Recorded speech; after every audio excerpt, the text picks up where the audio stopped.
How would you like a job where you shoulder the responsibility but have little control, where you're expected to swallow the blame but share the success, where you don't hire your coworkers and have little means to reward or punish or discipline, a job where you spend most of your spare time raising money for colleagues, some of whom have short memories? The Speaker of the House is third in line for the presidency, but first in line for the blame, even in divided government, when you only have one half of 1/3 of the control. Congressman Mike Johnson was content working on the issues that mattered most to him and the people of Louisiana. But when Kevin McCarthy was ousted by 8 Republicans, Congressman Mike Johnson became Speaker Mike Johnson. You will not find a colleague with a negative word to say about him personally. But he presides over a razor-thin majority, getting smaller by the day, in a political environment that rewards fame over work and volume over depth.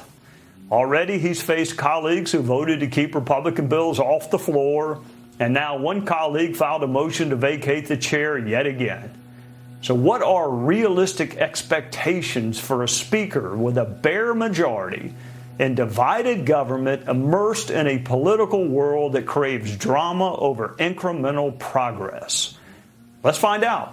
The Speaker of the House, Mike Johnson, the great state of Louisiana, joins us now. Happy Easter. Welcome to you, Mr. Speaker. It's great to see you again. So, realistic expectations. What are realistic expectations when you only have one half of 1/3 of government, and that includes GOP members from districts where Joe Biden actually won? Yeah, you defined it pretty well. You just described the modern Congress, and that's the environment in which we have to perform. Happy Easter, Trey. Thanks for having me on. There are a lot of things that we really wish more of the American people understood. You know, this is not an easy job right now, as you noted, but we will get it done. Look, we have the smallest majority literally right now in U.S. history. We have a 1-vote margin. You saw the numbers there that are divided. But when you do the math to get a majority vote, I can only lose 1. So we're not going to get the legislation that we all desire and prefer. If we had the Senate and we had the White House, if Republicans were in charge, as we were several years ago, we would be doing the things we want to do. But right now, oftentimes we have to play defense. We got to stop the Biden agenda. And by God's grace, we've been able to do that. I mean, that's what our majority is used for. But there's 3 things we need to do right now, Trey. And this is, I'm trying to be an ambassador of hope on Easter Sunday, right? Look, we can do this job and we can grow the majority, and we have to do that to save the republic. That's clear. In the November elections, we can do it. But what we have to do is 3 simple things. We have to show the American people what we're for, not just what we're against. We have to be able to stand for those core principles and explain and show the contrast between us and the radical leftists that are destroying every metric of public policy. Number 2, we have to unite. We have to stand together, because when we do that, especially with a razor-thin majority as we have, we'll have better negotiation in the back room. We'll be able to have greater standing when we argue with the Democrats about it. Third, look, we've got to drive our conservative agenda and get the incremental wins that are still possible right now. We're for securing the border, standing up to China, unleashing American energy, saving American jobs, doing the things that the American people want us to do. But we got to realize I can't throw a Hail Mary pass on every single play. It's 3 yards in a cloud of dust, right? We got to get the next first down, keep moving, and we'll do that, and we can show the American people what we're for. You know, you've always been a person of hope and faith, which is why I enjoy talking to you while we were colleagues, because I'm a hopeless cynic. And you actually are hopeful. Let's go to one issue. There are members who want to provide aid or loan to Ukraine and others who do not. So as the Speaker of the House, how do you decide what to put on the floor, how much of the majority is enough, and when to put it on the floor? Yeah, great question. Look, what we have to do in an era of divided government, historically as we are, is you got to build consensus. If we want to move a partisan measure, I've got to have every single member, literally. And some things need to be bipartisan. Now, we're talking about the supplemental that everybody's heard so much about, which is the thing that the president presented several months ago. He called it the National Security Supplemental, and he included Ukraine, Israel, the Taiwan Indo-Pacific region, and also the border. And we said, thank you, Mr. President, because we've all said If we're going to talk about national security, it begins at our own border. And so we've been trying to use that as the only leverage we have to force change on the border. We're still trying to force the president to use his executive authority. And most of the American people know that he has that authority, but he's not using it because they opened the border intentionally. But when it comes to the supplemental, we've been working to build that consensus. We've been talking to all the members, especially now over the district work period.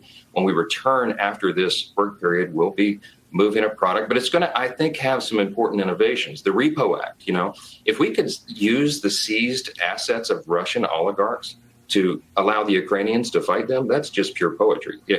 Even President Trump has talked about the loan concept, where we set up, we're not just giving foreign aid, we're setting it up in a relationship where they can provide it back to us when the time is right. And then, we want to unleash American energy. We want to have natural gas exports that will help unfund Vladimir Putin's war effort there. There's a lot of things that we should do that make more sense and that I think we'll have consensus around. We're putting that product together and we'll be moving it right after the district work period. Speaker, there is a pending motion to vacate from a member from Georgia, which sort of illustrates where we are politically. We lost 2 Senate seats in Georgia. Republicans did, 2 eminently winnable Senate seats. I would think members' time would be better spent looking to reclaim those 2 Senate seats in Georgia, as opposed to hanging the sword of Damocles over your head. But you're on Easter recess right now. How does it help the GOP grow the majority to be talking about a motion to vacate instead of talking about the border or inflation or other issues that are better for the GOP? How does this motion to vacate help win back the majority or win a bigger majority? I don't think it does. And I think all of my other Republican colleagues recognize this is a distraction from our mission. Again, the mission is to save the republic. And the only way we can do that is if we grow the House majority, win the Senate, and win the White House. So we don't need any dissension right now. Look, Marjorie Taylor Greene filed the motion. It's not a privileged motion, so it doesn't move automatically. It's just hanging there. And she's frustrated. She and I exchanged text messages even today. We're going to talk early next week. Marjorie's a friend. She's very frustrated about, for example, the last appropriations bills. Guess what? So am I. As we discussed, Trey, these are not the perfect pieces of legislation that you and I and Marjorie would draft if we had the ability to do it differently. But with the smallest margin in U.S. history, we're sometimes going to get legislation that we don't like. And the Democrats know that when we don't all stand together with our razor-thin majority, then they have a better negotiation position. And that's why we got some of the things we didn't like. Now, we fought like warrior poets to keep some of those Senate appropriations or some of those Senate earmarks out of the bill. And we were successful in getting a lot of the terrible stuff out. But a few of them made it through, and that's what Marjorie's upset about, and I am too. But I want to talk with her about reforming the budgeting and spending process going forward. That's what Republicans are for. That's the transformational kind of changes that we can forge if we all stand together. I would just remind people that Congressman Mike Johnson did not run for Speaker the first time, the second time, the third time. I mean, he was drafted. So he was a truly a reluctant leader. If there is such a thing left anymore, that's what you are. You have an impossibly difficult job. Happy Easter to you and your family. Thank you for joining us on Easter Sunday. Thanks, brother. Be blessed.